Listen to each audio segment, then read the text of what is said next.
Hi, guys. Well, let's see if I can get a little music on in the background.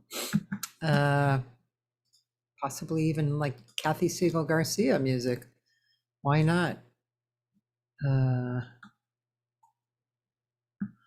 let's see. Cathy Segal-Garcia music. My CDs. Yeah, there we go. We'll start with myself and Ross Tompkins. Now, I know I have 7 minutes. I just wanted to test. And I'm waiting for, oh, hey, Roland. Um, so,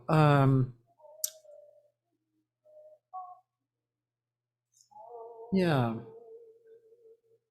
I'm going to give you a Zoom link.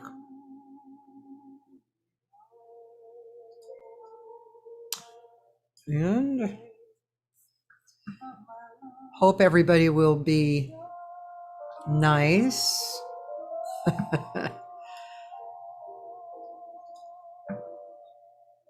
And not say anything weird, terribly weird, you know?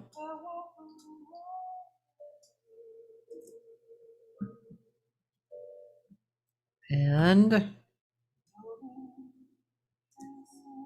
oh, that's not it. Okay, get this.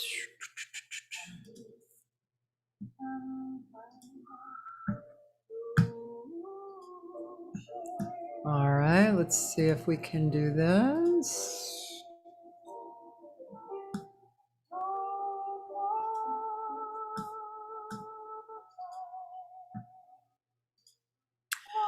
All right, so if you would like to join, please follow the Zoom link.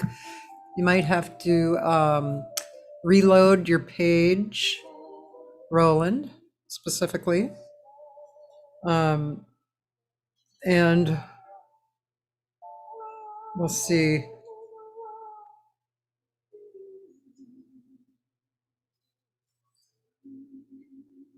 Just getting ready. 1, 2, 3.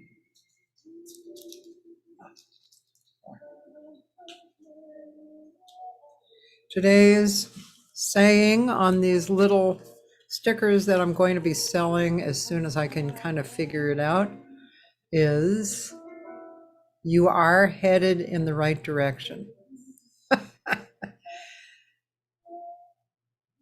Aren't these cute stickers? You can put them anywhere. They're small, 3x2. They have my logo and little sayings. So somehow I'm going to get it together to sell these, but until then. So you are headed in the right direction. As a matter of fact, I'm going to put that, let's see. Today's subject: you are headed in the right direction. Okay.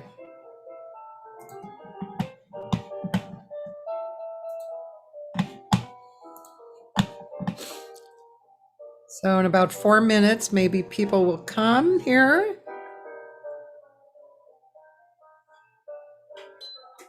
And join me.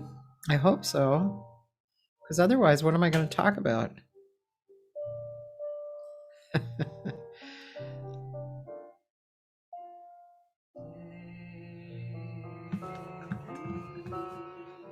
This record that's on in the background is myself and Russ Tompkins. Russ Tompkins was a very well-known accompanist. He played on The Tonight Show, the Johnny Carson Tonight Show, and he was just one of the most elegant accompanists ever. It was like the art of duo and rubato, which means out of time, is a real. It's a real. It's a real important um, and not so easy. What am I trying to say? Blah, blah, blah. I'm trying to say it's an art form. I'm closing stuff here, sorry. So anyway, it is an art form, and Ross is gorgeous. And if you can hear it,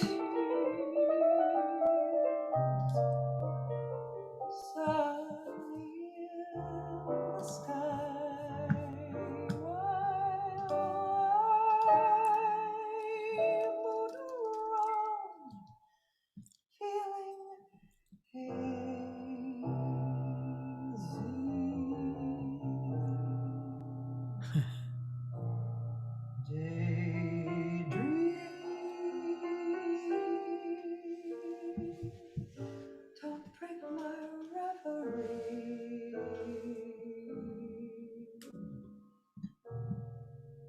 until I find. Roland, all you have to do is follow the link that I put up there. You just open it up like that.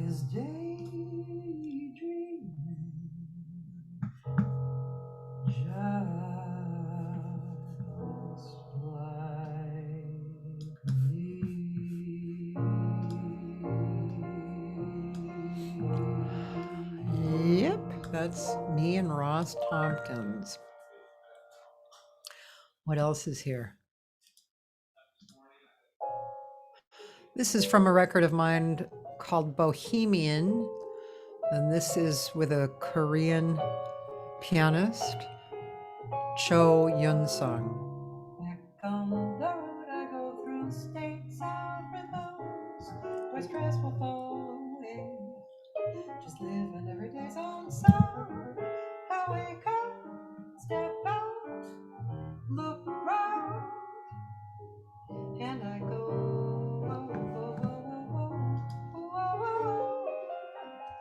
Once on my way, I just acknowledge the day, and life goes on its own. The flow of every day's own song will move it, groove it. I will lose the song I sang before today. And as the day moves on, it takes an air of color as I paint the canvas free. Tone and rhythmatic, they stir together as they flow into changes, and they change into a feeling as they move me up into the day's own true song. A joyful melody where I can lift the day's own sorrow. I'll take up my heart and move on to the sun.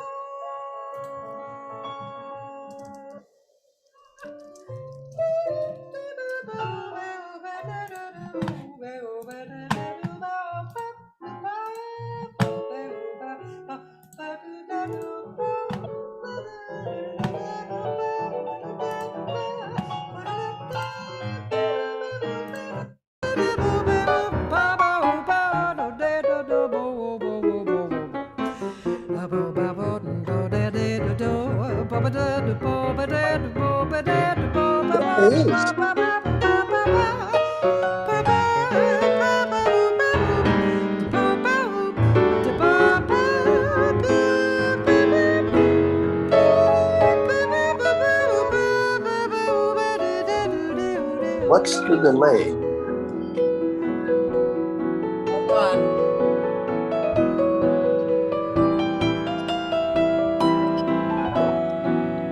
Oh, interesting.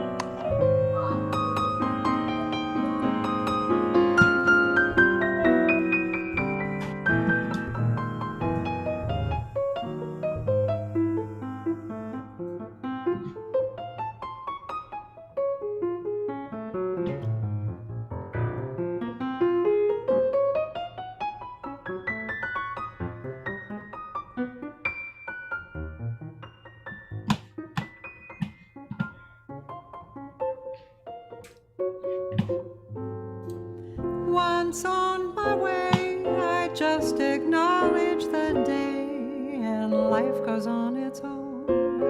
The flow of every day's own song will move it, groove it, highway. You'll lose the song I sang before today. As the day moves on, it takes an air of color as I paint the canvas free. Tone and rhythm added, they stir together as they flow into changes, and they change into a feeling as they move me along into the day's own true song, a joyful melody where I can live the day's own song. I'll take up my heart, move on. I'll take up my heart and move on. I'll take up my heart and move on to the sun,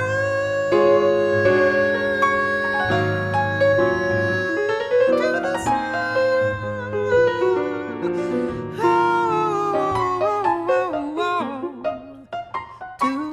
To the song, move on to the song, to the song, to the song.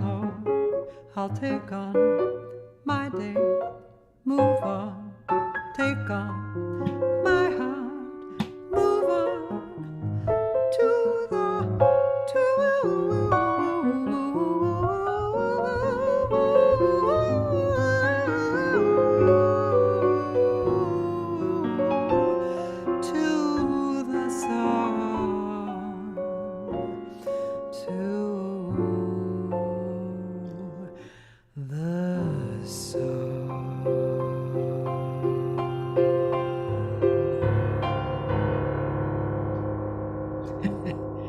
ta-dam!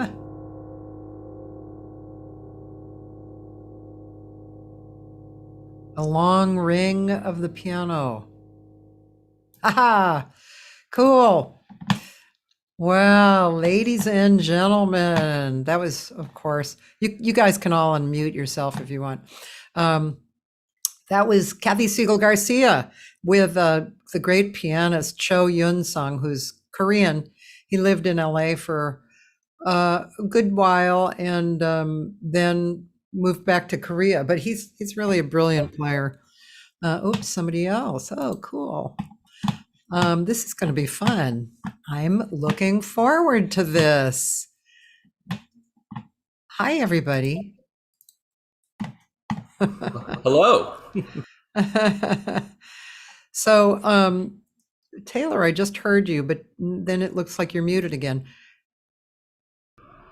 I figured you were going to keep speaking, so that's why I muted. Okay, and Roland, you can unmute yourself. Hi, Kim. Hi, Cathy. Joy. Hi, everyone. Roland, Hi. Taylor. Hi. Hi. I'll go on camera when I'm done with my chores. Okay, and hi, Kim. Hi, Where are you calling from? fine, and you? Where are you living? Yes, Where are you calling? There I am. Where do you live? fine, and you? Miami? Yes, Okay. Where do you live? Miami? We already got it. Okay, so probably, yeah. So in responses, I think easier things that, yeah. Somebody's sound is up. In responses, I think easier things that. Somebody has to turn their sound down. Sound is up. In responses, I think easier. Roland? Yes.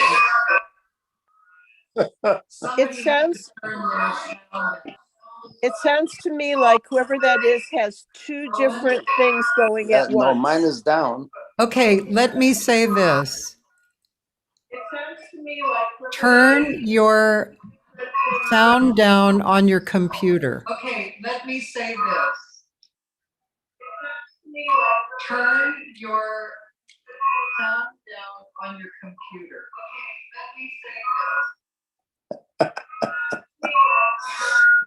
Okay, Roland, your sound is down on your computer? My sound is down on my phone. I'm going through the phone. Oh, okay, on On the the phone, phone. yeah. Taylor, your sound is down on the computer or phone? Joyce, your sound is down on the computer or phone? I'm only on my phone, so I only have one connection to you. So, do you have the Facebook on? I'm only on my phone. Oh, I don't know. Let me go look. Do you have the Facebook on?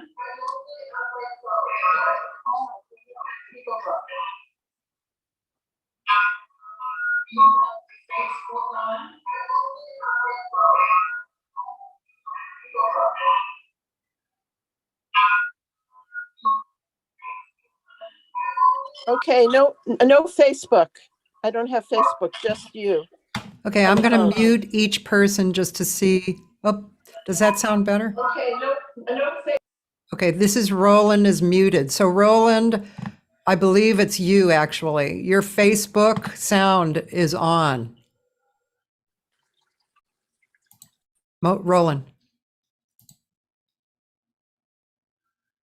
Because when I just muted you, the sound went away.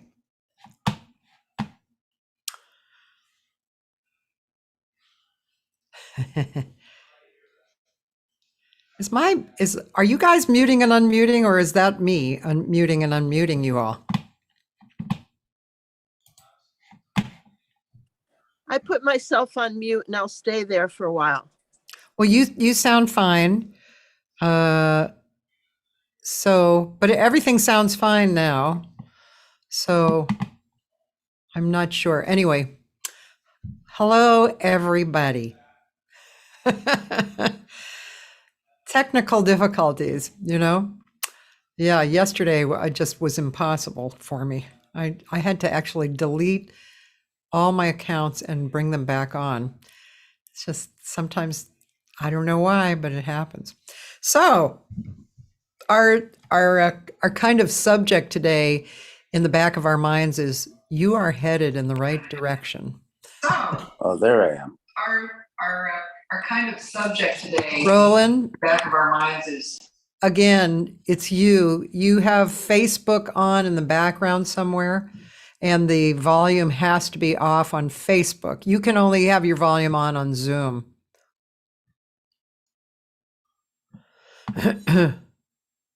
Anyway, I'm sure Roland will figure that out.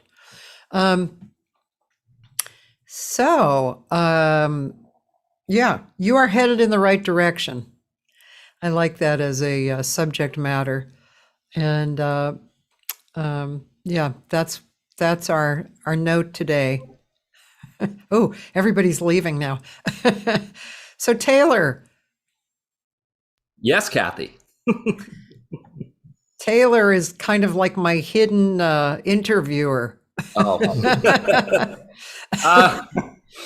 Believe me, your show has definitely been a beacon of light for me, and just everything I've seen has been continually inspiring. So I've, overjoyed that I can contribute in some way. Well, yeah, I keep thinking you should become a teacher, or you should write a book, or start a podcast, something like that. You pretty much nailed those three things all together. They're all in the works. I'm not surprised. Yeah. So let's see. I didn't really plan on. Hi, David. You can come online if you want. We're doing. I don't know what we're doing today, but I think we're going to be talking about music and whatever we want to talk about. So you're welcome to join on or not. You can type in questions, but there are people joining. So Taylor, tell us something that you've been doing as an artist in the last few months. Sure. The question is, where do I start? That's always the big question. Well, to give some clarity, some of you know that I'm a student in the Jazz Studies program at the University of North Texas, and a lot of what I've continually experienced as a student has, I think it's always been wanting to explore many different areas of creativity. And for me, that is resembled in many different formats, many different palettes, I guess you could say. So in the last few months for me, and Cathy, I know you relate to this sort of topic very similarly, but it's always been a challenge when you have a mission to be creative, and then sometimes there's always an instance of maybe ego or a secondary thought that gets in the way, and you're thinking, wait a minute, I have an idea of what I'm doing here. And that, to give an example, I guess, more recently, I've been trying to be proactive with when I pick up the instrument, or in this case, when I pick up the guitar, and when I try to play something, it's not out of like just pure noodling, I guess you could say, but really trying to hear and scope out an idea in my head and then be able to execute that. But also try not to have any sort of disrespect in the idea, no matter what I play and no matter what idea pops out, that there shouldn't be any sense of like, well, that doesn't sound like a bad idea at all. So for me, it's always been trying to not let ego get in the way, which, and I know you've got some perspectives on that for sure, but I'd say that's something that I've been wanting to work on the most, especially going into this year. Yeah, see those ideas, I love these ideas because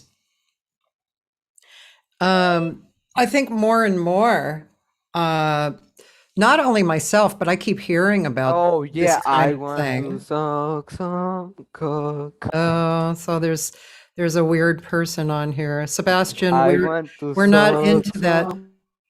Yeah. So we're removing Sebastian. I want to lick your Yeah, pussy. Sebastian, we Yeah. are definitely removing you. Where are you? Please, show Remove titties. you. Show titties. Submit, done. So sorry about that. Hold on one second. Remove, Sorry. I want. remove. Okay. It's always going to be some weird person, huh? Coming on. So of course, right when you're speaking. But so hi, Paul. So yeah, Taylor was just mentioning something that is so cool. Talking about well, I mean, from what I heard, talking about a state of mind when you go to be creative or practice. And for so long, I think, probably not within really good student and teacher relationships, along the years, but for so long, we've been taught to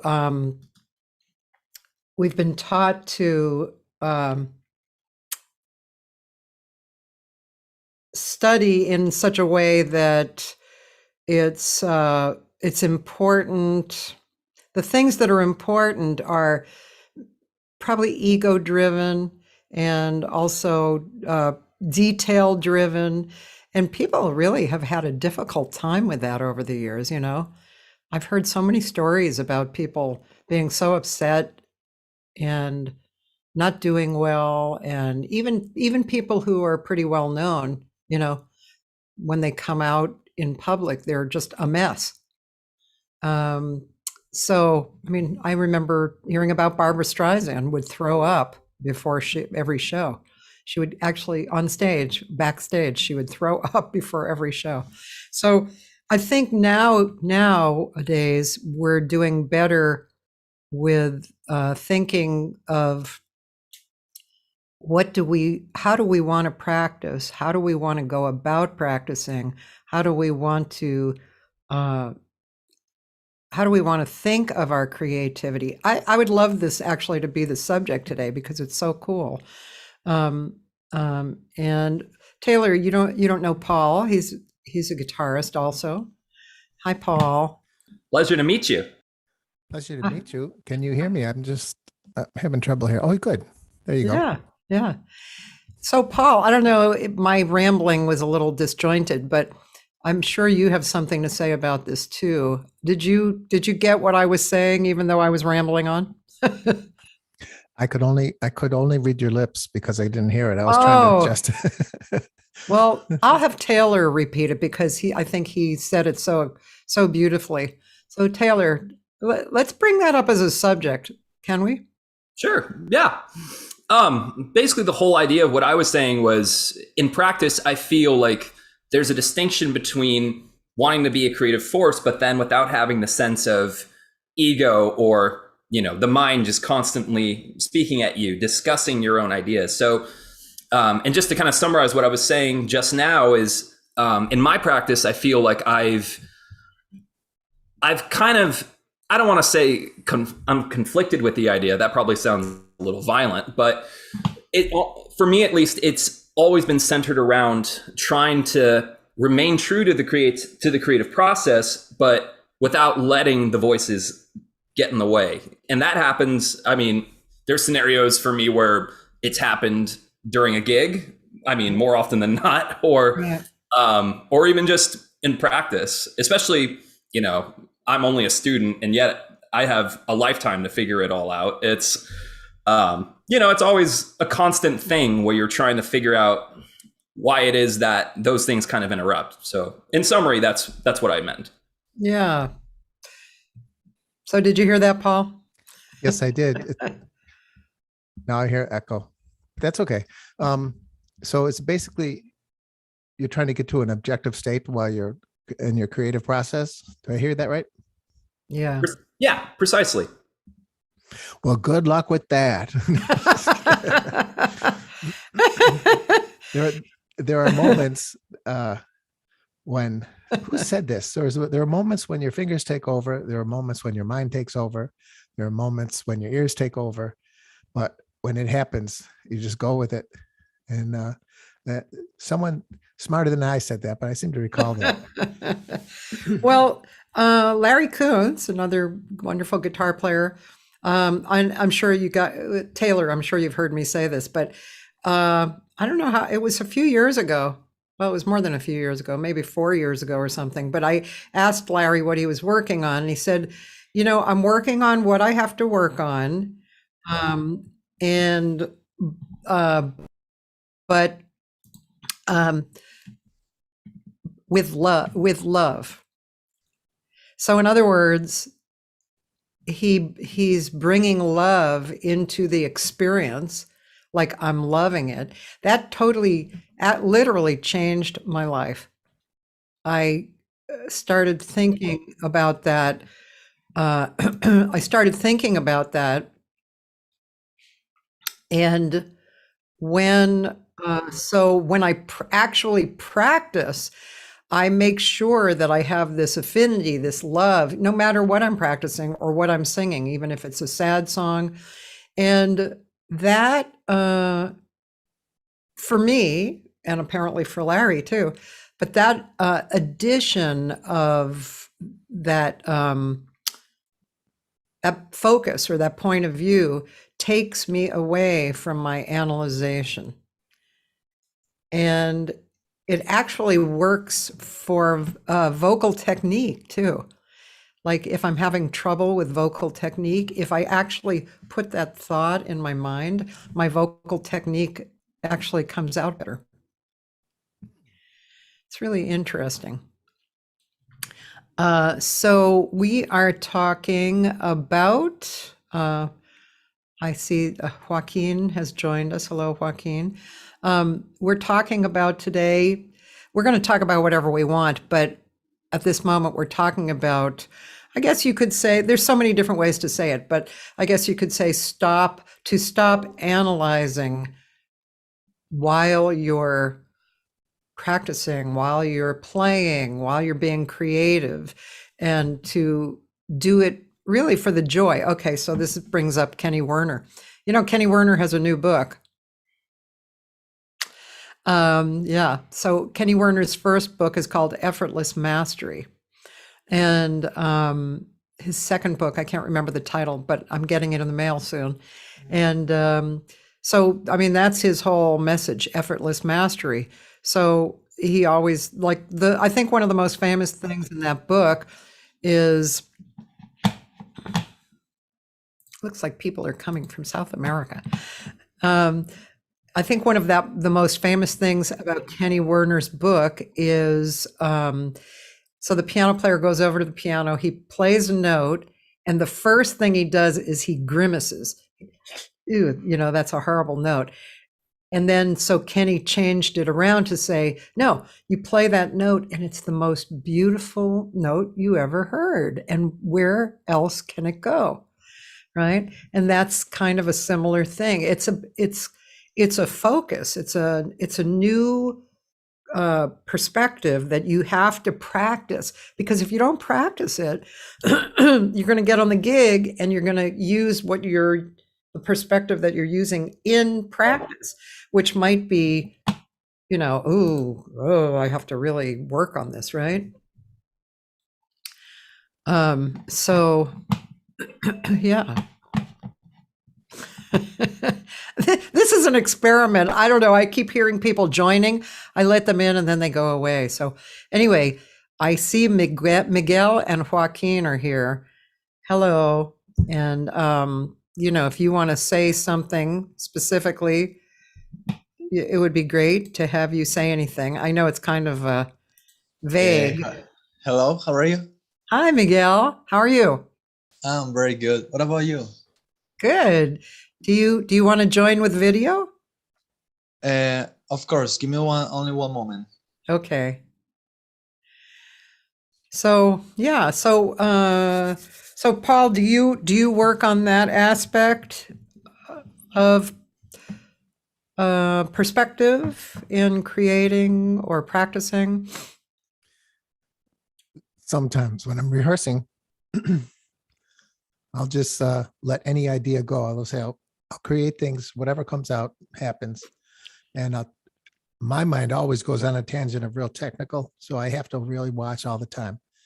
And it's really nice. You go through a fluid motion, you have all this creativity, and then you grab it. But you can't always get it on stage. You can't always get it in rehearsal. It's a controlling thing. It's a meditative controlling type thing. Yeah.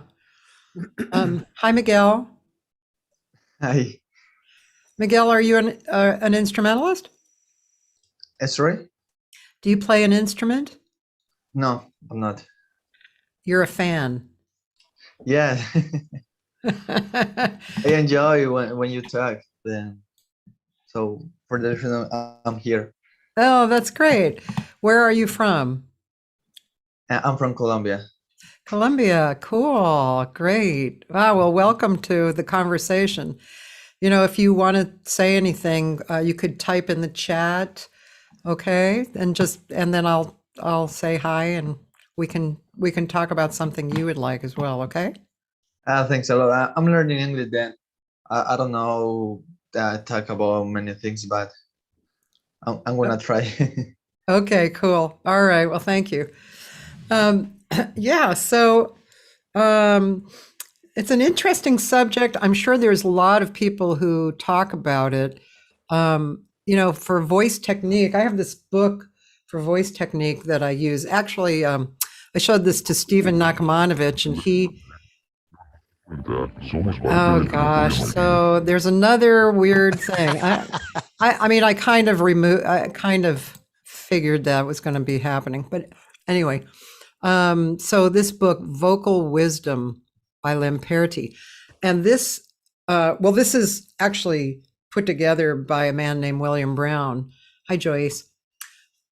But it's the words of Lamperti, and this is the kind of book that you open it up anywhere, and it says something that you're looking for, you know.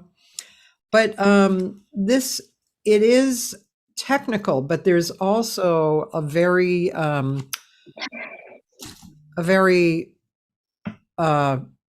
call it spiritual, but it's a very it's a perspective thing. Thinking is a little different, isn't it, than perspective?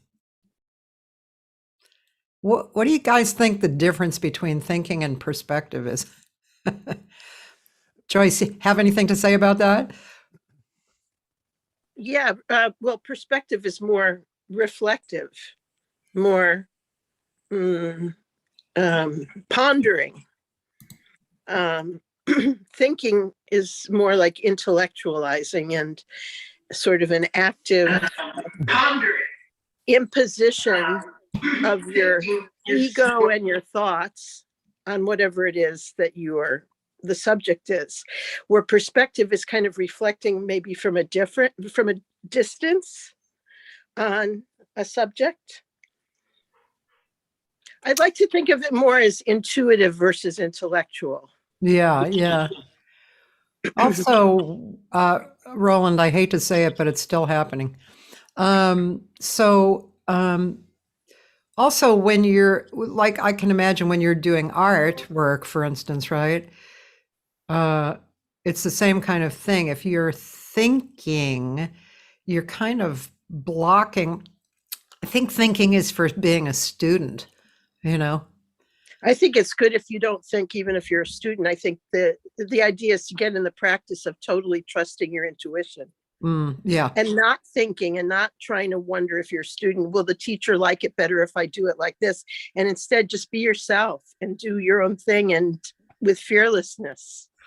That's true. However, there are points when you have to think to figure technique out. So that does come in. But yeah, I love that idea of practicing not thinking too, which I maybe we don't do that enough, you know. I think art students tend to do the more intuitive approach. Like people that are drawing, they're not thinking too much. I mean, there may be a certain exercise where the teacher wants you to do something specific with light and shadow or perspective or something. But generally speaking, I think when you put your charcoal or your pen or your paint on the page, it kind of takes over. And that's when it's the most fun, when you just kind of go for it, Yeah. It's like improvising with music. When you just let it go, it's the best. Have you guys noticed? I mean, I noticed for obvious reasons, but have you noticed that there's more people, musicians and singers, playing freely? Improvising. Have you noticed that? Yes. Very consistently, yeah. Yeah. There's a lot of vocal groups out now that are, like they call it circle singing, but basically it's improvisation with each other. Less dogma, more freedom. Yeah. Another way to get your voice out there, for sure. Yeah. Yeah, your authentic voice. I mean, what else is there? I mean, you're not being authentic if you're trying to sound like somebody else, like do the phrasing of Ella Fitzgerald or, the scatting of John Hendricks or whatever. It's best if you just come from your heart, and that's the most authentic way to be yourself, even if it isn't considered the style. Right. I think part of what's changing now is an understanding of the word selfish, has had a heavy weight on it for a long time, responsibility. I remember when I first really understood what that meant, and I was in my 20s, because my mother had kind of shoved that word down my throat, right? So I hated that word. Then I understood, the word responsible is a cool word. It means that I'm responsible for my own stuff, right? And so, the same way as I think the word selfish has a bad connotation, but as an artist, as any kind of artist, and maybe across the board, not just as an artist, maybe as anything, a computer person or a car driver or anything. If you do it with a love and appreciation for what the action is, and if you practice that state of mind, the other judgmental ego, the bad ego, judgmental part, analyzation, actually starts fading away. That's a real relief, isn't it, when that happens? Absolutely. Yeah. Yeah, I was just listening yesterday to Eckhart Tolle talking about that. And it just, I mean, when you hear him say it, you just get a sigh of relief. He was saying in this particular video that you don't need to get to somewhere where you're perfect. You already are perfect. It's you don't have to try. You're already, you're already connected to God, to source, and you don't have to try. It's just there. And then, when you really hear that and you understand it, the rest kind of melts away, right? And it's definitely relates to our lives and whatever we're creating. Each person has a unique voice to share. Yeah. From their unique experience. I mean, both vocally and from their heart and from their soul. Mm-hmm. It should always be a creative endeavor, especially. I recall being in a lesson with Julian Lodge. This was during the pandemic, I think back in 2020. And, I asked him, specifically, like, I think it was something along the lines of like, how do you stay true to the music without feeling a sense of like it's more than just like words or notes on the page, as you're just playing it. And I just remember him specifically paraphrasing this quote. I think it's from John Lennon, but he said, in the end, everything's okay. And if it's not okay, it's not the end. And I just remember thinking that, I was like, oh my God. Wait, say that one more time. Yeah, this was, in the end, everything's okay. And if it's not okay, it's not the end. I'm like, oh my, it just like a lightning bolt hit me at the moment. I'm like, wow. Oof. You were saying to me, in the end is. Who is that speaking? I'm Vishal. Hello, how are you? Hello everyone. Sorry, we didn't quite hear what you said. Tyler was saying something about The end, or let's in see. the end does not end. Sorry. Oh, Tyler, say that. Taylor, say that the quote again for him. Yeah, it's in the end, everything's okay, and if it's not okay, it's not the end. And that's specifically that's by John Lennon, I'm pretty sure. What is the exact meaning of this quote? Could you repeat? What is Explain? did you say what is the meaning of it? Yes. I think it kind of blows your mind. It's hard to comprehend.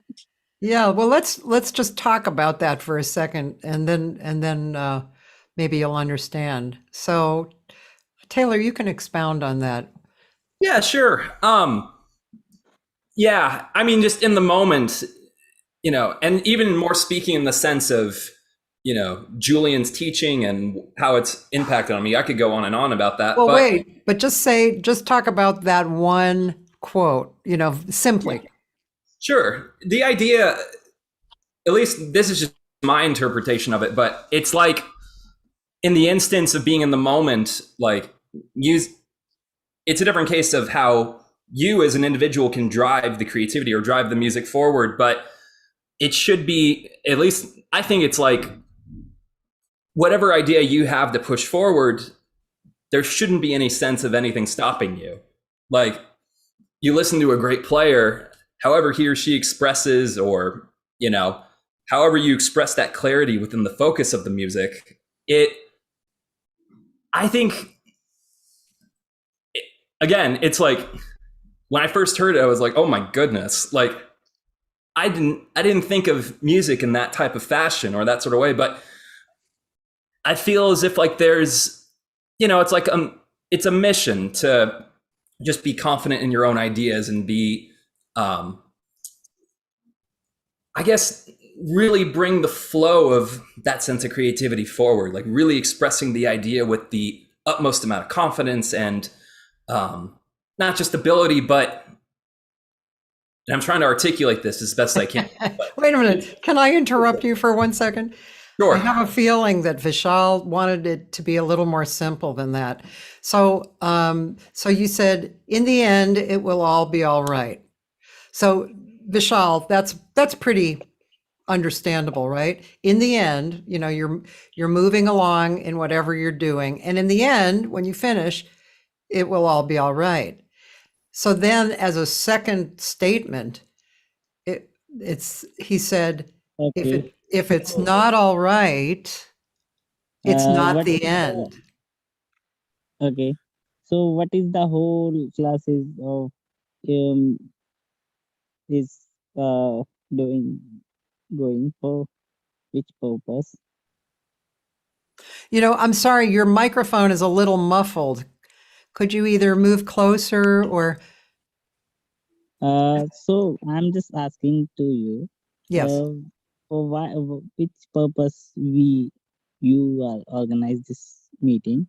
Oh, it's music, the music and vocal and jazz. And Oh, creativity. Yeah. Okay. Now I understand. Okay, you can continue. Right. I'm not sure how you found us, but that's what this is. Yeah. I normally have one person I interview at 12 o'clock on Facebook and YouTube. And, but today my guest postponed. So I invited the Chop liver. audience on to talk. Yeah. So for like a wild conversation. I got this link, this meeting link from the online language events. So Oh, I see. Well, maybe you might just want to listen, and okay. And we may be talking, English that's maybe a little hard to understand because we're all creative people and we do this all the time. So we take for granted that we understand each other, yeah.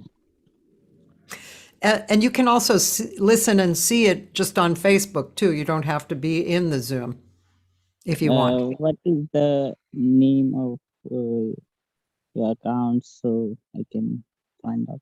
The Facebook, I will put it into the chat, and then you can see. You can just go there, and the chat on Zoom. Okay. So here it is. It's my Facebook page. Okay. You organize this meeting on every week or monthly? Every day I interview one person usually. Okay. Yeah, at this time.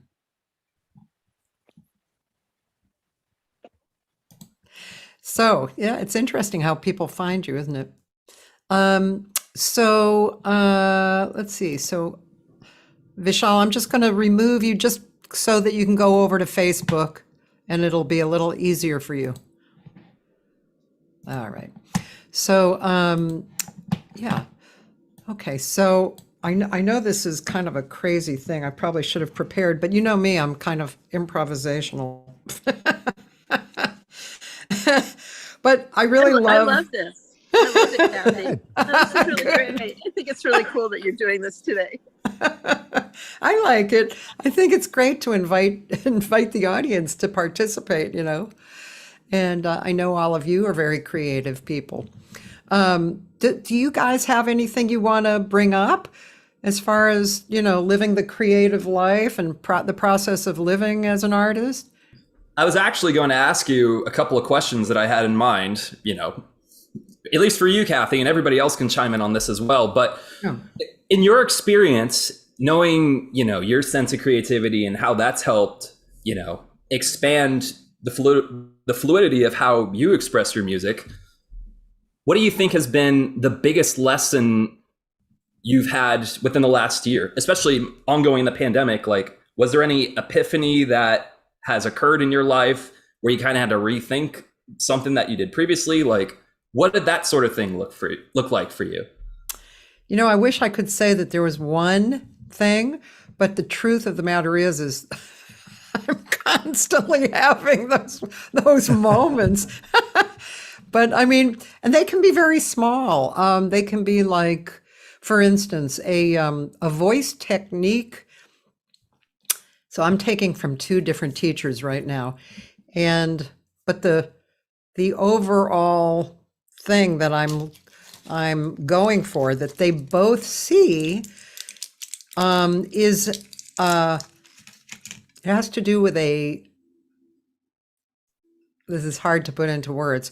It has to do with a continuity of, and now just breaking it down into technique, a continuity of air moving, which means a continuity of sound. A kind of the basic moving parts are they're changing in the same way from note to note. Probably guitar, you probably work on that too. You don't want to play one note and then go to the next note effortfully. You want to just move along with that. So, and then the result for me in the voice is this resonance that has this feeling of, I don't know how to put it, has a feeling of not being physically created. Kind of floats out, in and out of my body. And it ends up being less of a body physical sensation. That concept, that makes me think think a particular way, and my focus seems committed to that. But I also feel like that is a lesson in it for everything else, for life, for all kinds of livingness. Now, for me, it's always a question of how do I bring these lessons over into another area of my life? If it's a life lesson, how do I bring it over to the music? If it's a music lesson, So that's just one particular thing that this year, I think I've had a bit of more of an epiphany on. Interesting. And even just expanding upon that, sorry, I'm probably going to throw more questions at you that I think, but but like, expanding on that, do you feel like, like we were talking about previously about having, when ego gets in the way, then it's like your focus is then shifted. So when you're confronted with that type of idea, is it easy for you to kind of switch gears, or do you feel like it takes a little bit more like introspective thinking to get like just the flow moving again? Do you experience moments like that? More and more when I'm singing and I have it come up inside of me that I'm having normally. Now I have to say something first. Before I was taking with these teachers, especially this one teacher, I actually didn't think I was analyzing myself in performance. But because I have this stupid ongoing chronic cough, I think my body has naturally done different things, right? And my singing was getting, for me, it was getting kind of crummy. I didn't enjoy like what I just described was not happening at all. And so my teacher said, stop analyzing. And I was like, I'm not analyzing. Me? I'm not analyzing. And then I started realizing, yeah, I am analyzing. So again, with this Larry Kuntz one comment about love, I've really been practicing that in my practice, in actual practice. And so now when I perform and like my body reacts a certain way that is not ideal, I actually am at the point where I just immediately pop in the love and it handles it. Because I stopped thinking about myself. You know, it's not about me, it's about the flow outward, right?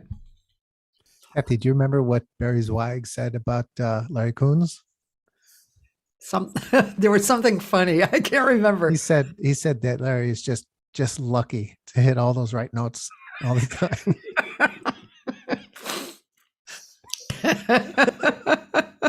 You're not wrong. But you know, years ago though, Larry went through his own perspective shift too. Many times I would see him and he was brilliant, and then I would go outside, talk with him, and he'd say, "Oh no, I was just really bad." You know, it's like, no, you really weren't. You know, so now whether he thought about that during the time or like just after, you know, looking at it after, and that's kind of another issue, isn't it? You know, you could have a great night, and then after the whole thing, you could be thinking back. You know. Well, sure. The inner critic just can't let go. Yeah. And the thing is to put the inner critic in perspective. The inner critic that is there to serve you. It cares about you, right? But it makes you fret. It frets for you. Oh, you could have done it better. Oh, why didn't you do it like this? It's sort of like you're hearing notes from your parents. And they come Exactly. through and they've become the inner critic that you live with your whole life. And so the whole idea is to hear the inner critic and say, thank you for caring and thank you for being there. And now I can have what you talked about before, the perspective to look out on the whole situation and realize it's just the inner critic being concerned. Yeah. Also, If you you look know, yeah. Also, if you look it's, at it that way, it's better. it is better, and For me. also when you see the bad things, that's how you know what you don't want, and how you can, one way you can look ahead to see what you do want. It's comparative thinking, right? Which is, I think, really helpful, right? I'll share one perspective that I got actually just from lessons with Larry. And it's interesting because, you know, just thinking about a perspective where you're just in a state of what feels like peril or just confusion with your own sense of musical identity. I remember I was on the phone with Larry like sometime during the pandemic, and I was just saying, I remember specifically like saying to him, like, I was not, and this was at a point when, you know, everything's shut down and everybody's just figuring things out. And, you know, I'm just alone, just practicing. Larry, when I was on the phone with him at one point, I just said, like, you know, I feel so like challenged in my playing right now, and it just doesn't feel right. And I just remember him specifically saying, like, the problem could be that you're letting your own intelligence get in the way of what you're actually feeling in the moment. And I just like, that's like a perfect Larry Kuhn's, you know, objective right there. So, and I thought so clearly about it because especially within the last couple of years, I've been super like, I guess, analytical in terms of my own like perspective of how I approach things. I mean, not just with guitar, I also write for big band. So that in itself, it's like, you know, you have too many balls to juggle at the same time. So, but, you know, going back to what I was saying previously, it's just like the feeling of like using the inner critic, like you said, Joyce, and then combining that with that aspect of intelligence and how that can get in the way of really seeing where your ideas come together is, and Larry just said it so profoundly, like the intelligence aspect of it is like interfering with the sense of where you're going to push that movement forward. Yeah. And even more so, sorry, I didn't mean to cut you off, Cathy, but I just wanted to say, yeah. perfect. So another aspect of it was I took a lesson from him, I think it was back in 2018. And this is I don't know if he's, I don't know how many of you have spent time with him where he's done this sort of exercise, but I just remember him specifically, like I know he's super rooted in African music and African rhythm. So we were doing this sort of exercise where we were focusing on just one key in the music. I think it was like C minor or something. And Larry would start playing one rhythm, and it would kind of be very patternistic. It's like dun dun dun dun dun dun dun dun dun, kind of thinking like in a triplet sort of feel. And then he asked me to supply something into it. But when I started, I was in the thinking process. I was like, okay, I gotta have my rhythm like work so tightly with this thing. But then I was like, I was thinking about it, but I wasn't actually like, fully presenting it. Like I was definitely playing, but I was thinking at the same time. And so that sort of thing where when you're just like, you're presenting an idea, but your mind is kind of stopping you from that. You're thinking like, will this sound good? Will this actually fit? And it took like maybe a couple minutes to where I could actually feel like very comfortable in the rhythm and really just at full ease, like no sense of confusion. The boat's not rocking too much, and it just felt right at that moment, the flow of the river just started to feel more comfortable. And I was like, oh my goodness. And after that lesson, I just felt like it was just so easy. Somehow it felt like everything just kind of flew by the wayside, and I just felt so comfortable. So yeah, I think practices in rhythm like that I wish they could be translated into regular life lessons, because it really is good. Like when you have to perform something in 7 or 5 or something, and it's odd if you think about it, but if you don't think about it, it can feel really great. Actually, last night I went to the Mint in LA and I saw 3 big bands. Kevin Van did something. Dan Elson, Kevin Van Den Yes. Elson. He was one, and Marlon Martinez has a big band that's really good. And then Lauren Baba. So Lauren Baba, yeah, female. And I first met her quite a number of years ago, I think, at Cal Arts. And wow, watching her and hearing what she had put together, she's got a very particular point of view. It's kind of dark and very thick. I mean, it can be a little emptier too, but when it's empty, there are soloists doing very abstract kind of things. But watching her, she was leading the band, and I don't know what it was. Sometimes it was 5, and like all in this one long piece of music. I think there was 7, 5, and 4 too. And so, and she was definitely directing it very clearly, but listening to it, you weren't, unless you put your attention on what it was. Is that 4/4, or is that 5/4, or is that 7/4? It actually felt very smooth. And I just found myself thinking, it must have taken a lot of balls to write that music down and then actually have a band play it. You know what I mean? Because it's not your typical stuff. Plus she's a woman, and just the whole thing. I mean, and then to have it come off so well, with such respect for her and for the music. It was really great. I wanted to say, I wanted to ask you to talk about the subtleties of women since you're bringing up that subject of women in jazz and having the guts and having to sort of rise above a lot of interference, maybe, or maybe that's not the right word, but to talk about your own experience, or even subtle things as a woman, being taken seriously, being able to express yourself from yourself without being compared to men, as far as what is considered great. Like I heard some people talking in a forum yesterday, and they were saying, you play really, that the woman was saying, you play really good for a woman. You play like a man. And that's fantastic.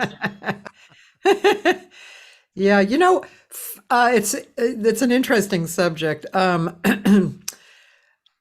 Let's see. There was a magazine or something that I was supposed to write for a few years back, and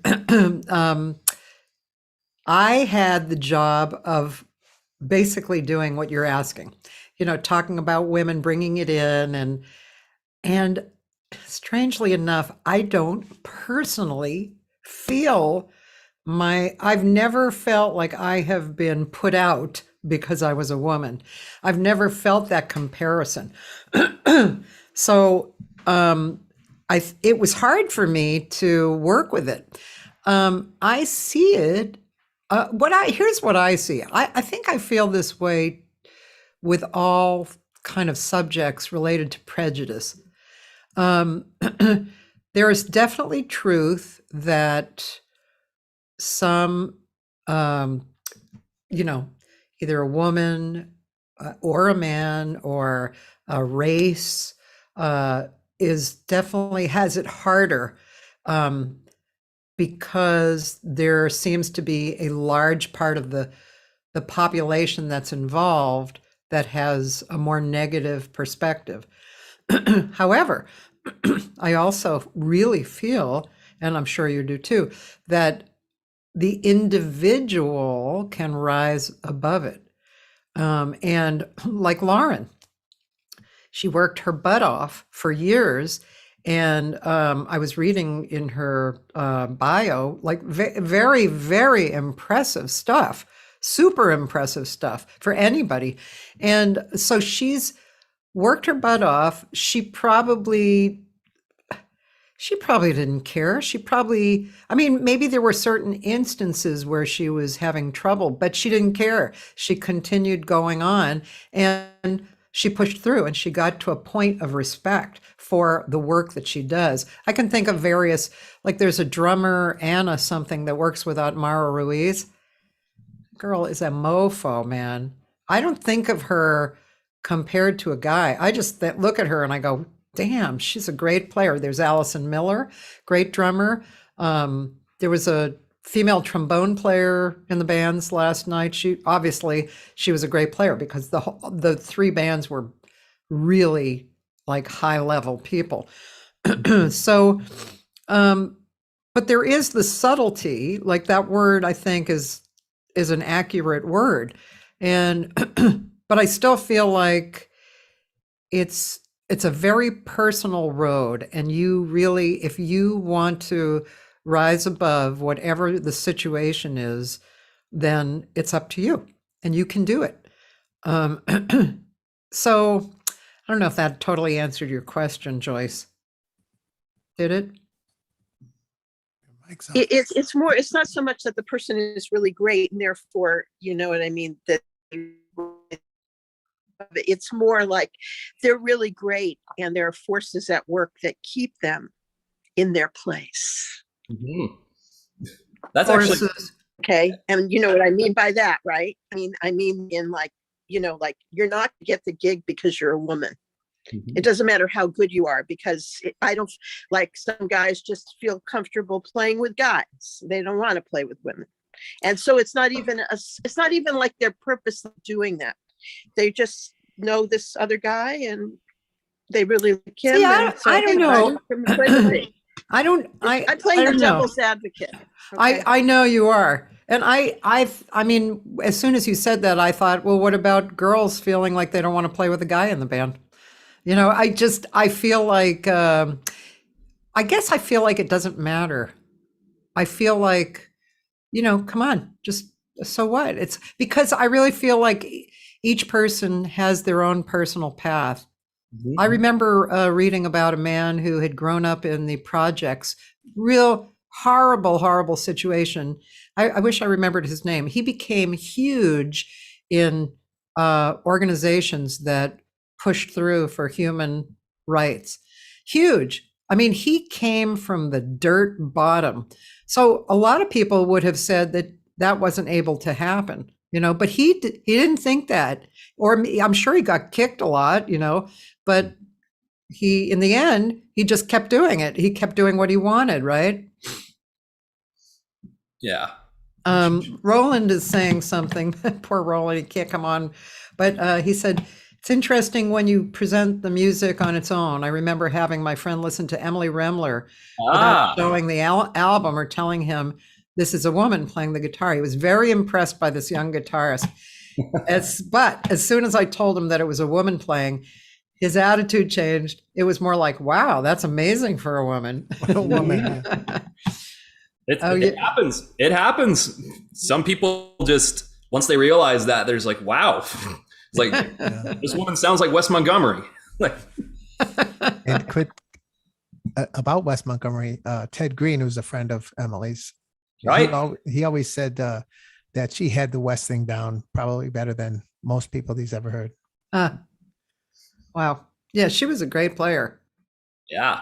I was going to say too, just expanding upon that, someone who's actually super well known in the jazz world as a woman is Terry Lynn Carrington. Yeah.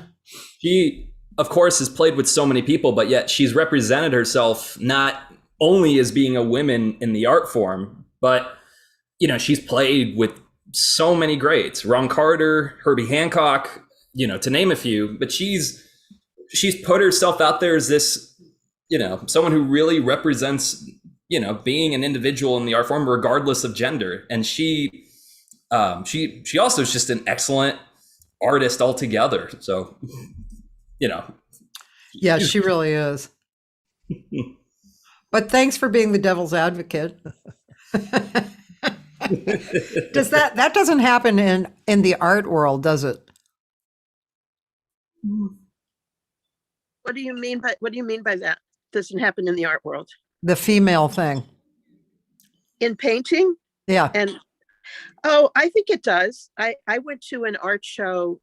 This was a few years ago before the pandemic, and it was a big art fair in Seattle.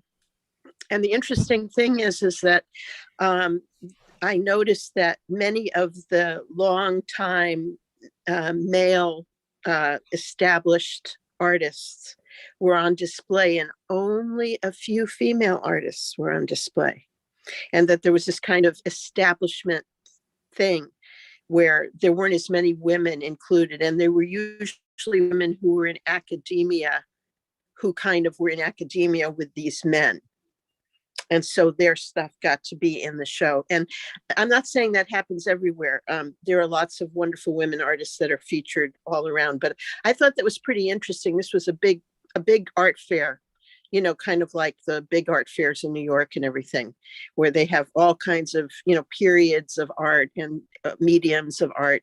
And I was really sort of surprised that there weren't more women artists, that it was mostly males.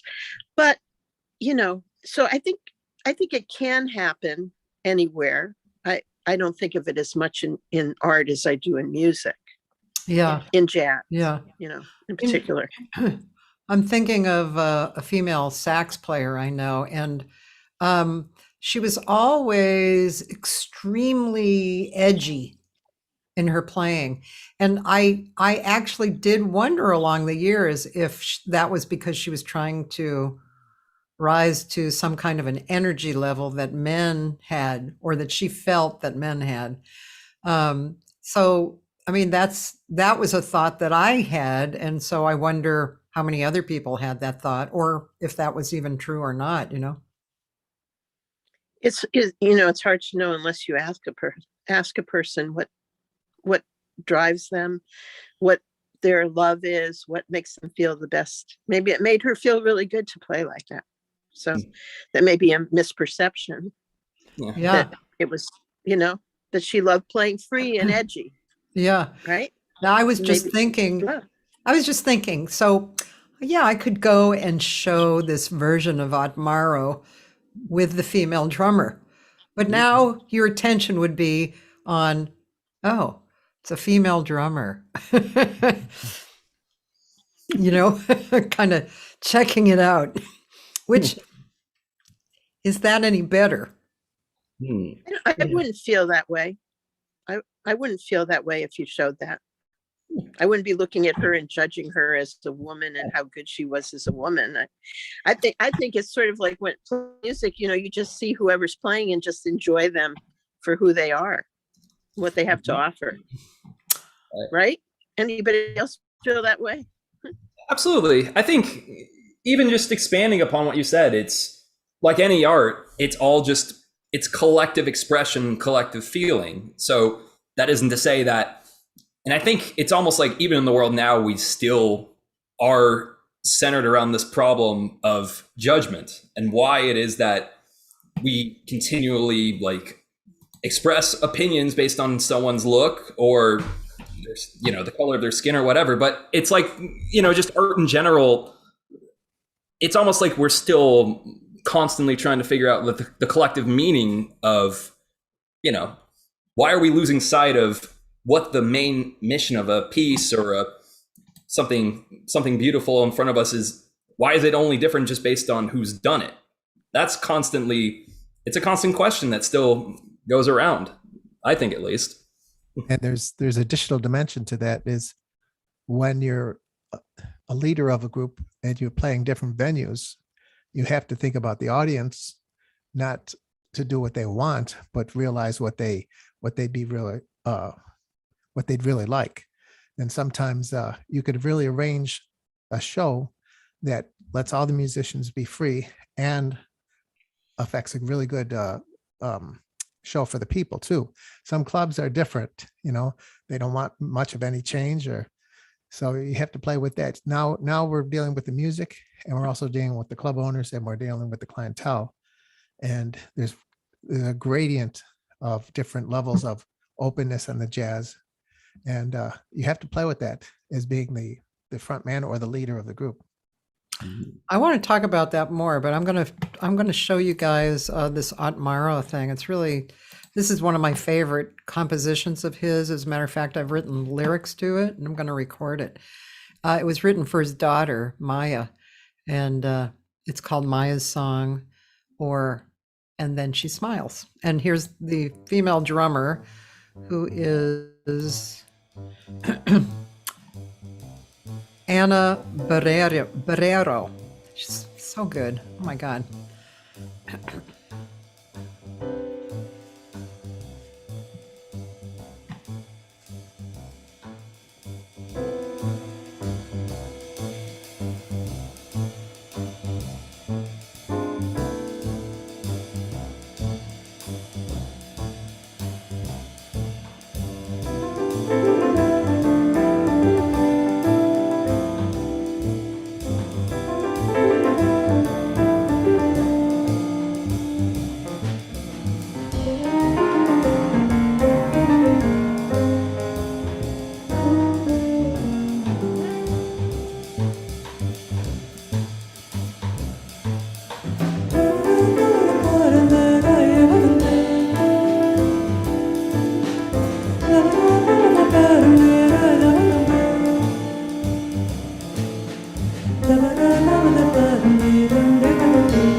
my God.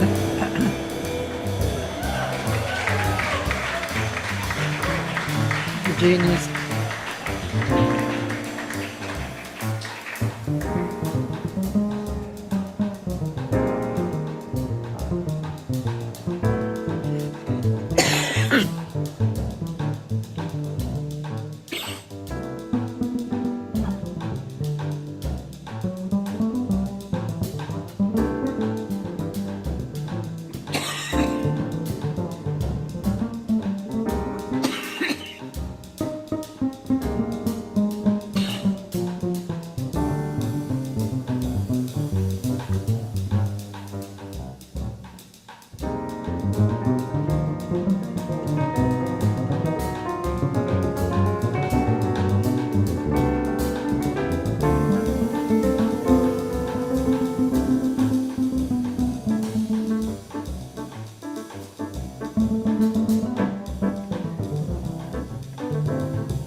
Yeah, Ahmet.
Yeah.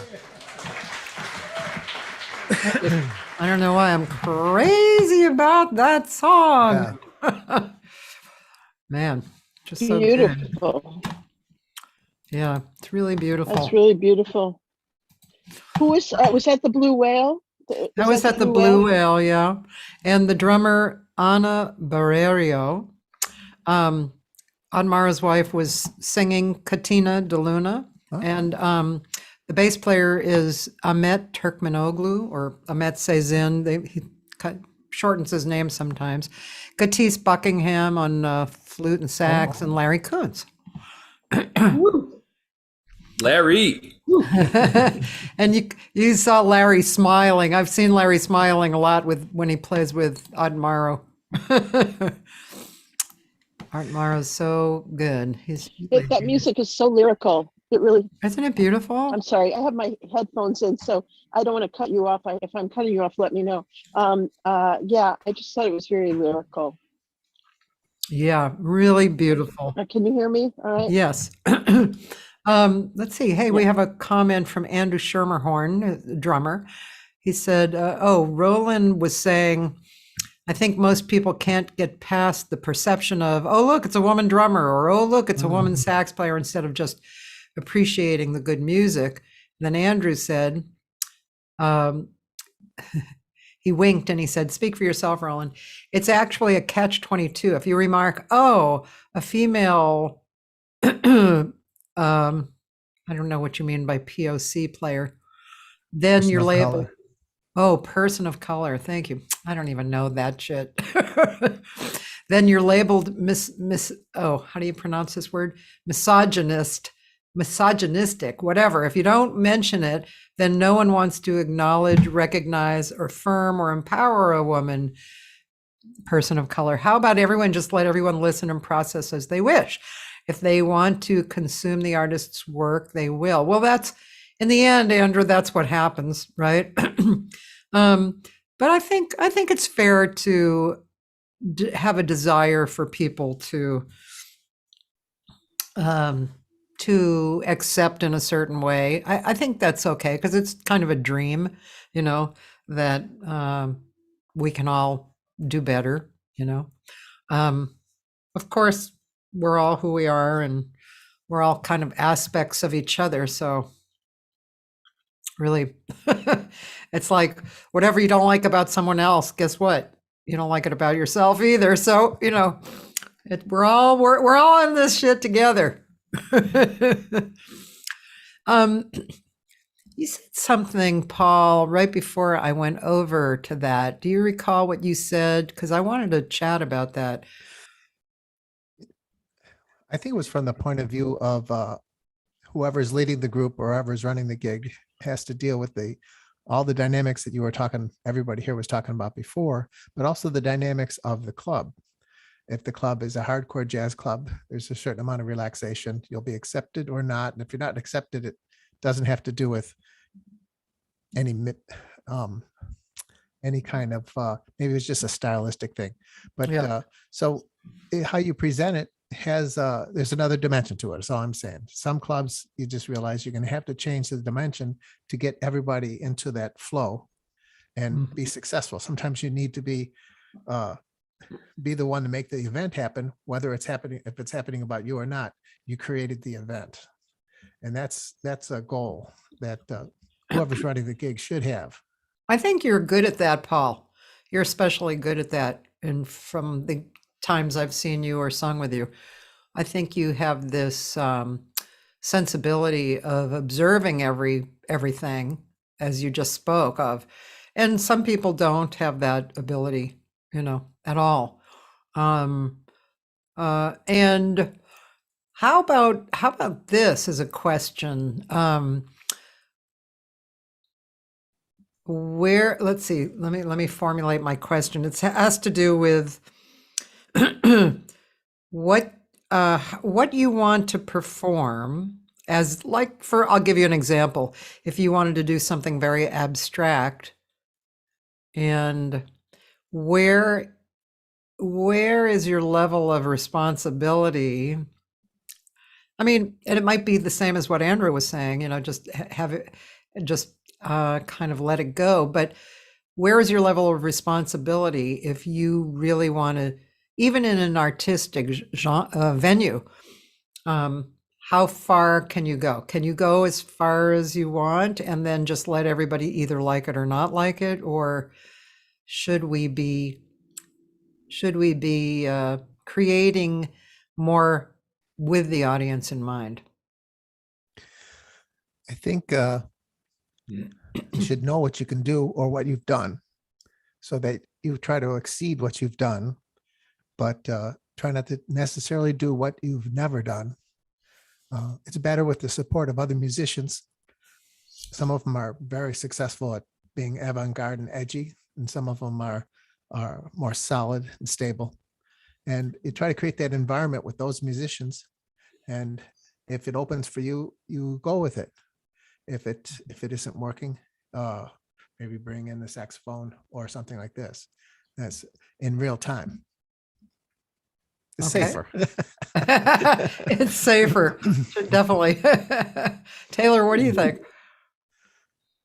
You know, it's such a very deep question, very provocative.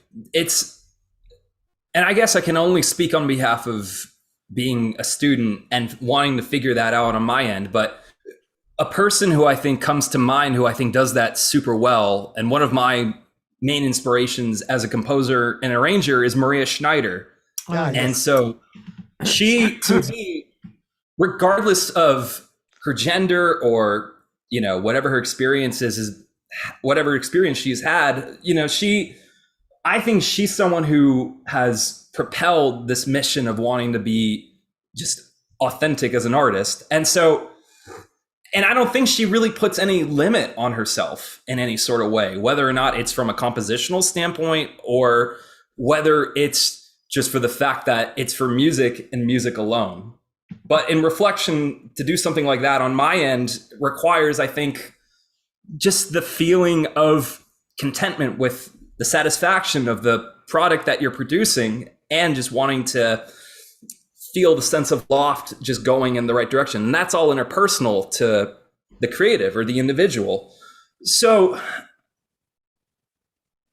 it's so interesting because there's so many different ways to expand upon it. But I think for me, it comes to, you know, not even just thinking about the external parts, whether or not the audience is going to like this piece the way it sounds, or whether or not it's going to suit the venue. You know, they're all different areas that you think, what if this, what if that, et cetera, et cetera. But yeah, I don't think there's necessarily a limit to it. It's, you know, as deep or as vast as the ocean. You have so many wide possibilities, and I think there's just a lot of expansion to it. I think there shouldn't be a limit necessarily. Yeah, I think it has to do with the moment, you know, because when I think back and think about my reactions in performance and like what I'd like to bring to it, letting go, you know, even like on my jam session when I do my first set, sometimes I think, should I just do like standards or should I do original material that people are they might not get, you know? I mean, I even did Chick Corea's Crystal Silence once, and I thought, I don't know if this is too out for the audience, but I had several people come up and say, what was that song? It was so gorgeous. So, you know, that kind of somewhat proves the point. If you're doing something that you really love, then there's a good possibility that the audience is going to like it, just because you're doing it with such heart and commitment and creativity. But of course, it's not always like that. You know, that's why I say it is in the moment, isn't it? Mm-hmm. That actually leads me to a question for all of you, if you don't mind. But just expanding on what you just said, Cathy, can you reflect upon a moment, whether it was a gig or maybe for you, Joyce, it was something involving like presenting a piece of artwork? Was there ever a time when you were about to present something, but then right in the moment, as you were about to, you second guessed yourself and you're like, wait, do I really need to do this? Like, was there ever a time that a moment like that occurred? Joyce is shaking her head. You're going to talk?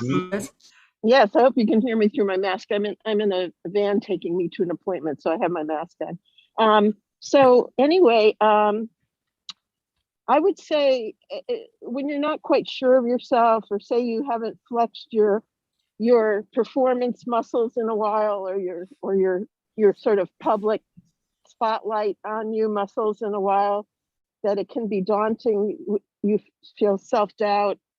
You know, you're hoping you're up to standard, or that people will like what you do, if they'll like your poem or your painting.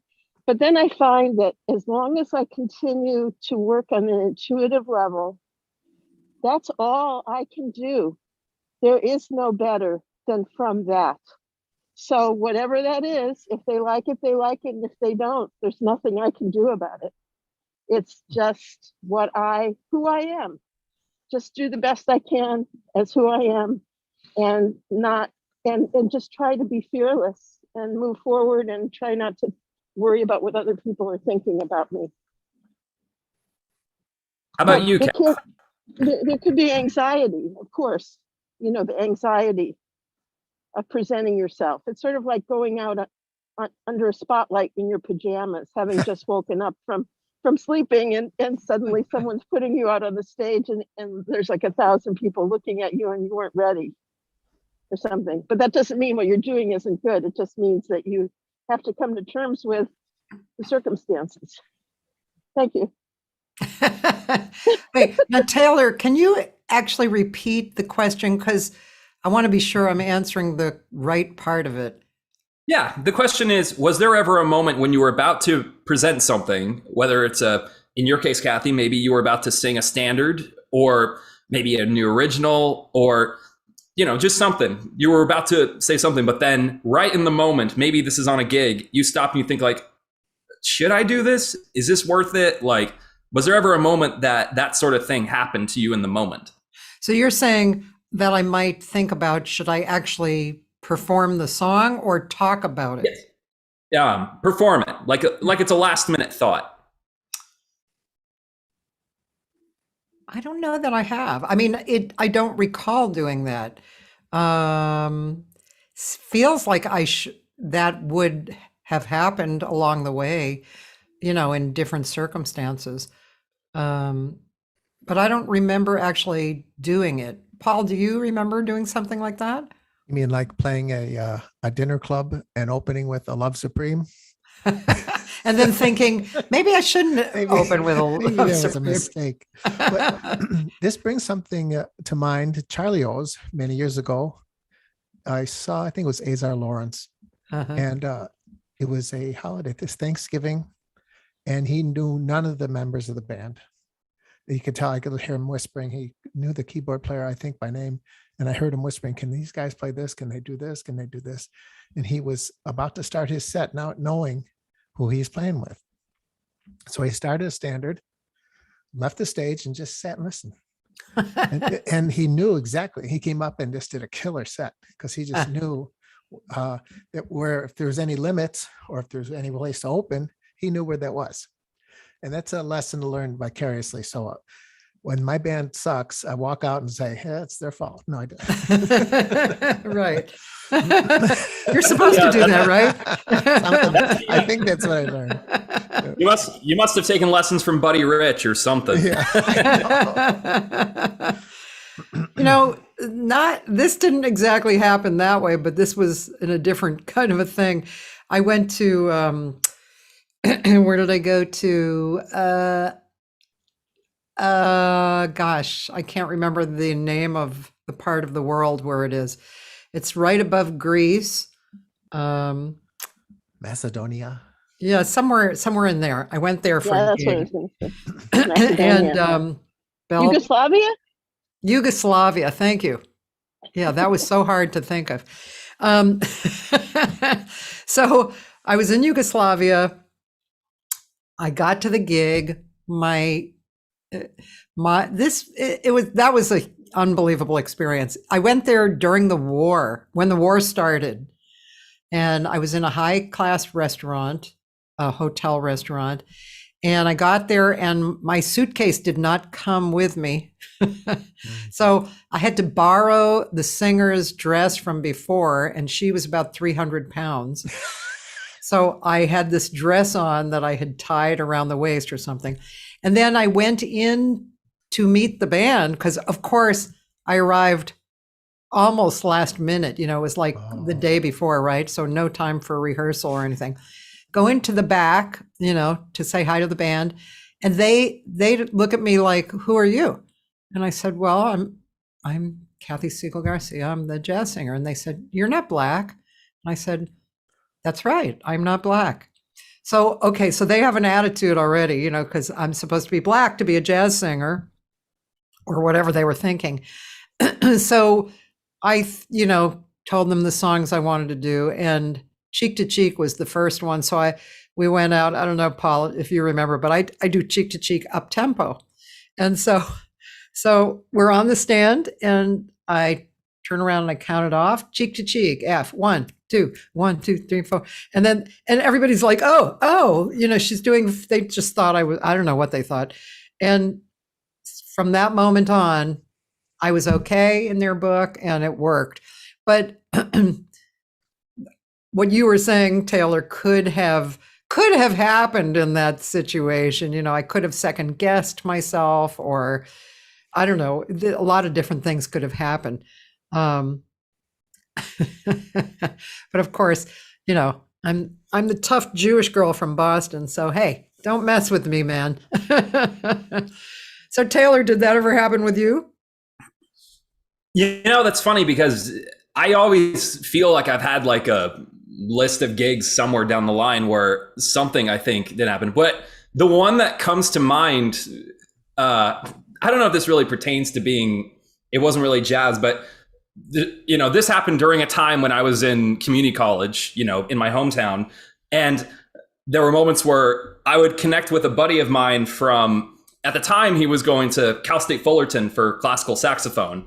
And, you know, we were just like two college students just going out to the beach and just like busking for people. And, Yeah. you know, it would just be like saxophone, guitar duo kind of stuff.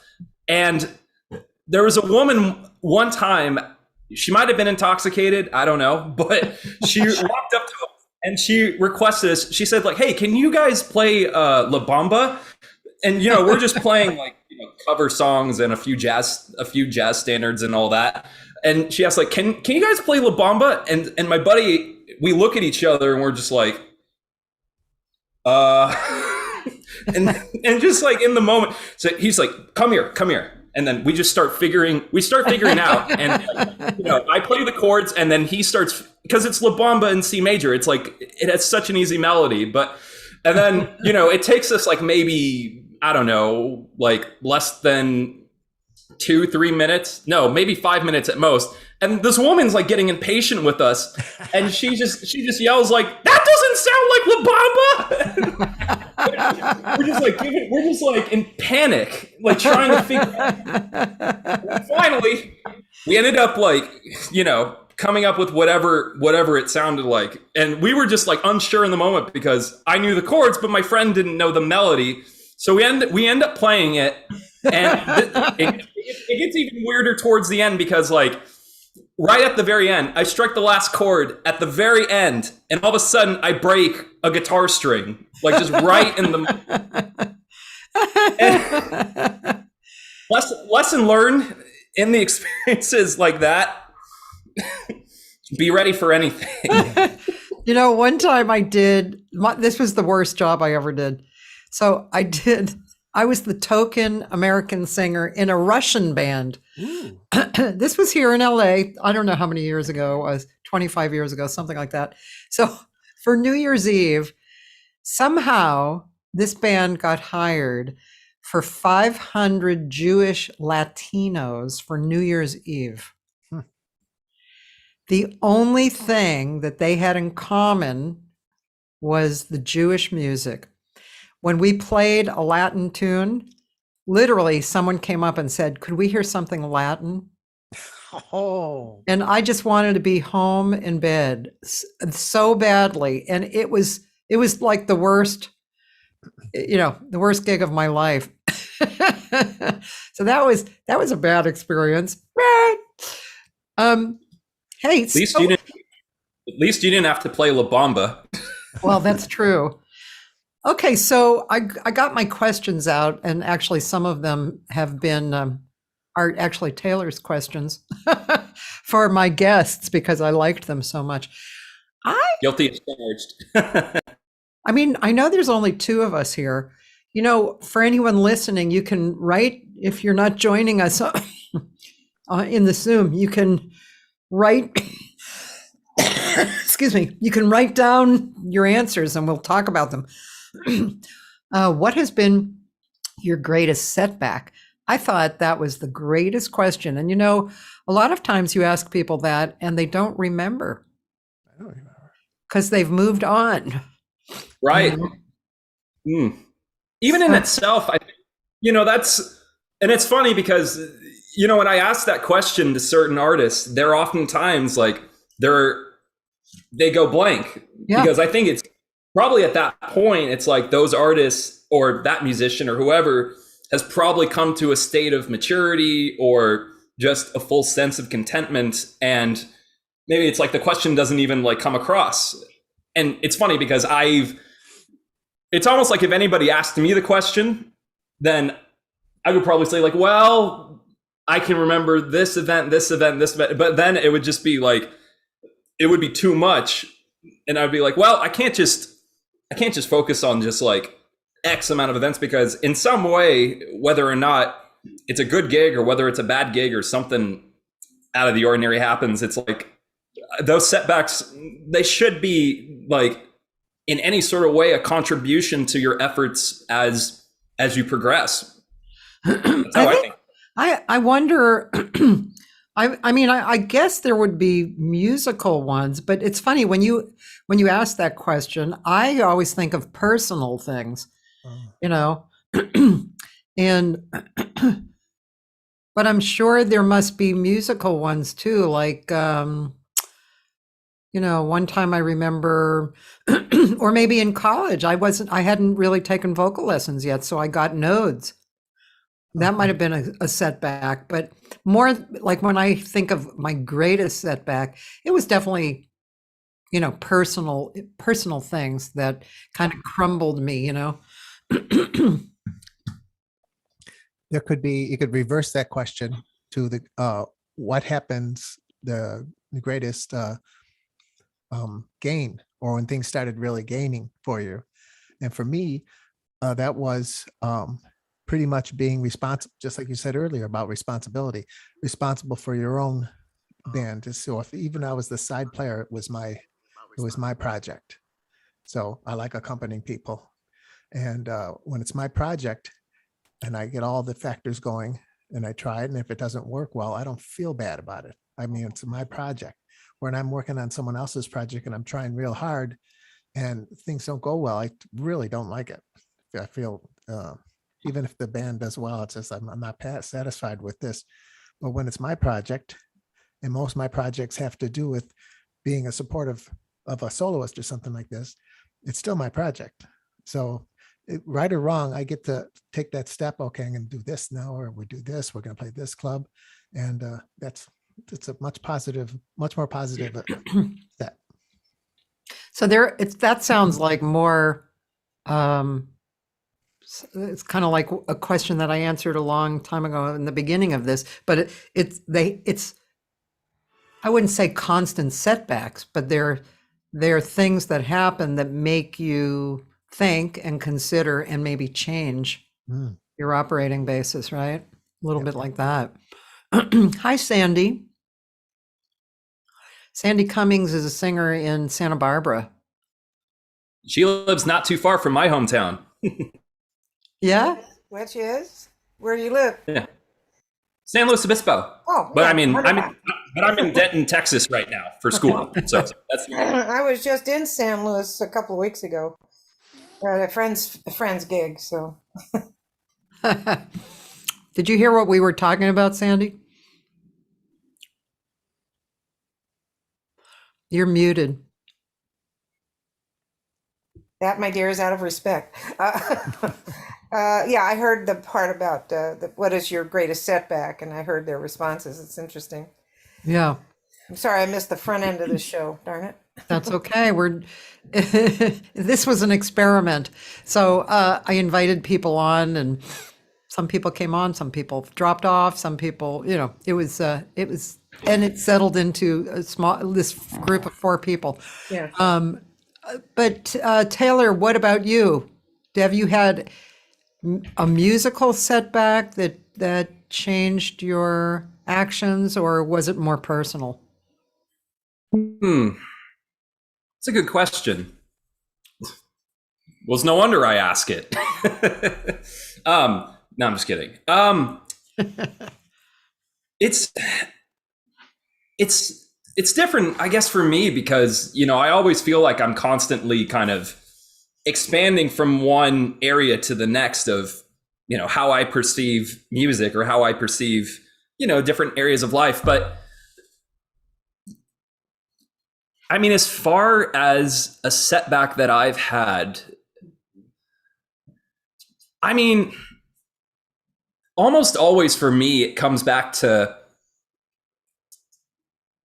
I guess, just returning to fundamental practice in music. So I'm not sure if, like, maybe there are instances, even in lessons, where like I will try to like maybe play a solo chord melody for whoever I'm getting the lesson from.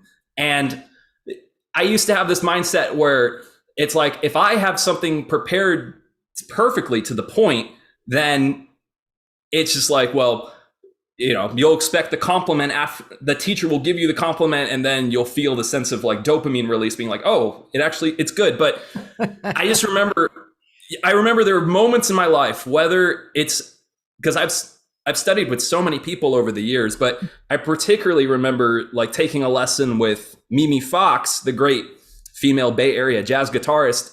And I did a solo chord melody of Have You Met Miss Jones?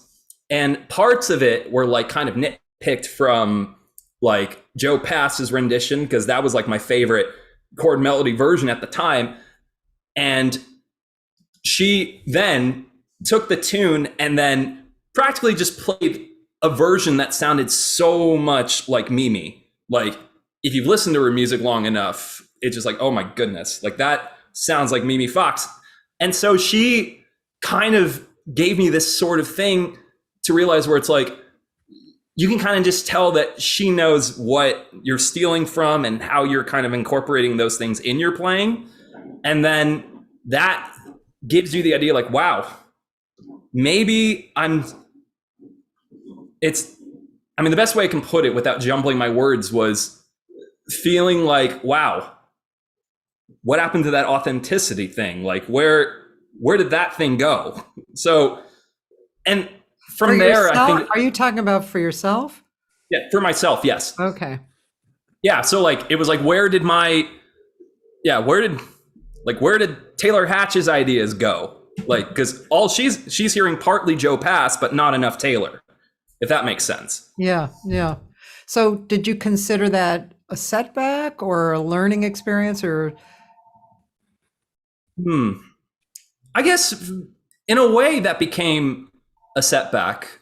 Well, maybe just to make sure that I'm defining this properly, but like, what particularly are you meaning by a setback? Like, just That's well, yeah, no, this was your question. I know. What has been your I'm greatest just- setback? Yeah. Yeah. Well, Yeah, like, that's why I say like setback. I think setbacks. I think setbacks are like, well, definitely a personal realization, no matter what area it's in. It could be music, could be life, but it's like a moment where you're kind of knocked off your pedestal, your own pedestal, right? Yeah. And you have to go, oh, shit, I'm on my ass, you know, and you look Oh, around yeah. and you deal with it. It's a setback a little bit. However, that's not to say you don't get up again. right. Yeah, I mean, just to expand upon that, for me, it's always just, and I mean, it's probably just from a mindset of the growth of musical maturity that even in those moments like that, where the teacher will say, oh, play something. And then you kind of just have to, you know, it's a spur of the moment thing. You just have to be ready for anything. So I guess my setbacks, or setback per se, has always been kind of centered around just wanting to, I don't know how I guess the best way I can put it is like just accepting that not everything you do in the moment is gonna get, you know, the perfection approval from the other person, or Yeah. wanting to, or just the sense of like, you know, I mean, every teacher's different, but it's not like, you know, the goal to be the perfect musician for, whoever in the moment, when you're learning it from someone, it's that those aspects of it are just meaningless. And then that to me just gave me the idea of like, I really don't need to, because I mean, it's all learning. It's all part of growth. And if you It's don't, talking about perfection, right? And yeah, I mean, that's a good subject to talk about, right? What do we all think? What do we all think of perfection? Or Can I say something about setbacks? I'm sorry. sure, Yeah. So my setbacks are when I don't have, I'm not in my power. I give my power over to someone else that I think is more of an expert than I am, instead of just believing in myself and what I can do and not caring about what other people think about things. So my setback is caring about what other people think and giving my power over to someone that I think knows more about the subject than I do. And that can be a great setback. It can yeah, shut you up. It can shut you up for a long time. For a long time, I didn't sing because I thought maybe I didn't sing very well. I sing just fine. I just don't fit into certain parameters. And so therefore, sure. I may be putting myself in the middle of a group or a style that isn't really me and trying to be that, not trying to sing like that, but trying to feel like that's my category hmm, instead of just saying I'm me and I'm just doing me and it doesn't Right. necessarily fit in. So I'm sorry, I'm a little late in that answer because you moved on to perfection and I didn't have a chance to say anything because I that was was checking into my perfect. Thank you. You're appointment. That all was rounding perfect. about. You're all rounding about the self concept, and when you have self concept versus other concept. And I've recently somebody asked me my opinion on their singing, and I said, "Why does it matter what I think? Why does it matter? Because you have an opinion too. So, when you're going to give me power to make you feel bad or feel good, I just kind of, I just kind of stay back out of that. It because we are ego-driven folk, people who entertain, perform, do music. Is some reward just from doing it, but we also get pleasure from other people responding to it. So there's so many layers to this, and perfection doesn't exist. That's all. Yeah, Sandy, You can know, you put your face in the frame? you know what I find, Yeah, that the level of support you have in your life from your parents, from your peers, from anywhere, from friends, really makes a difference when you're trying to do something creative. If you have no support, it can be a lot harder. And I don't mean financial support. I just mean support, you know, giving you support for being good at what you do and people standing behind you and encouraging you. yeah, And if you don't have that, it makes it much harder to Mhm. to create and believe in yourself because you're on your own. right. There's no cheering section. Right. Nora Pardiso was talking about she had a big Marilyn Monroe show, and I guess James Doolittle, was he the producer for you, Nora? Because when he died, her her greatest setback was canceling the show, and it was going to go to Broadway, and so it really set her back, and that's something that that happens. I remember, although I can't remember his name, but when I was first in town, I was a waitress at Dante's, and Hampton Hawes. Wow, I can't believe I remember Hampton Hawes's name. So he was going to start a group with two singers, and I was going to be one of the singers. And then he died. And that was my like, what? And several things like that happened to me along the way. And you never forget it, but whether you let it stop you, that's the other question. That's why, setbacks are so important. Are they stopping you or are they not stopping you, right? Um, let's see. So I'm looking at my question list. I guess Although they we, stop you until they don't stop you anymore. How about that? yeah, exactly. That's kind of like what that quote that Taylor said before. It's what is it? It's all good when you get there. What is it? Here's how it In goes. the end, everything's okay, and if it's not okay, it's not the end. Oh, I took that a little differently. I thought it meant if your last set was bad, the club owners want you to do another one. That too. That works. I'm just joking, okay? My piano player said something funny to me a few weeks ago.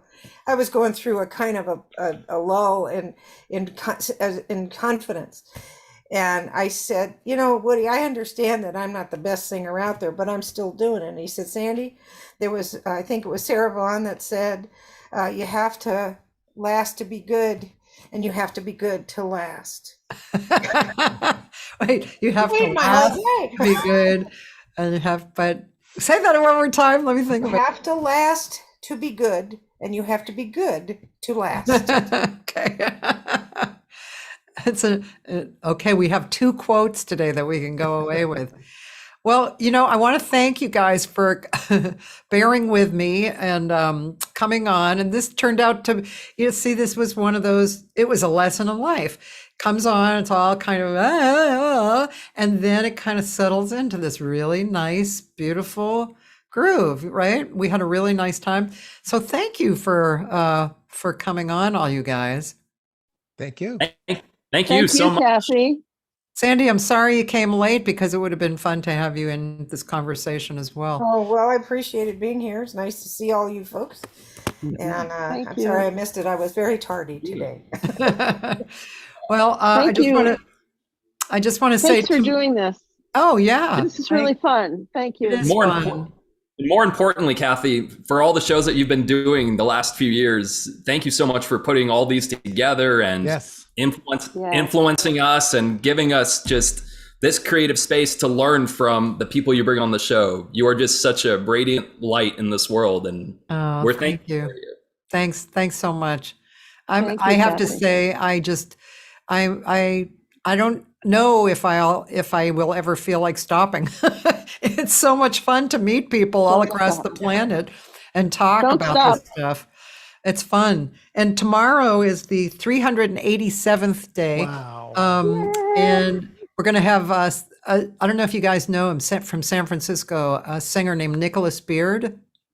Ah, I think so. He's a really good singer, and he's a really great person, great teacher. So I'm looking forward to talking to him. And, then I'll do the archives the rest of the week. Cheryl Benteen and Tierney Sutton, Tamir Hendelman, and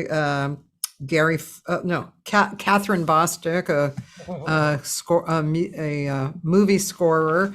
And next year, it's going to be Diane Lynn Wallace. These are the live people. Diane Wallace, who's a singer and drummer, percussionist. Henry Franklin, who's one of our statesmen, oldest bass players, jazz bass player. And then Tom Kubis, the incredible arranger. I mean, prolific and brilliant. So, so thanks for being on, you guys. Really appreciate it. It was fun. Thank you much. Thank you, Kathy. Thank you so much for having us. Bye, everybody. Bye, Bye. everybody. Have a great guys. day, everybody. Nice to see you all. Hey, Bye. creative.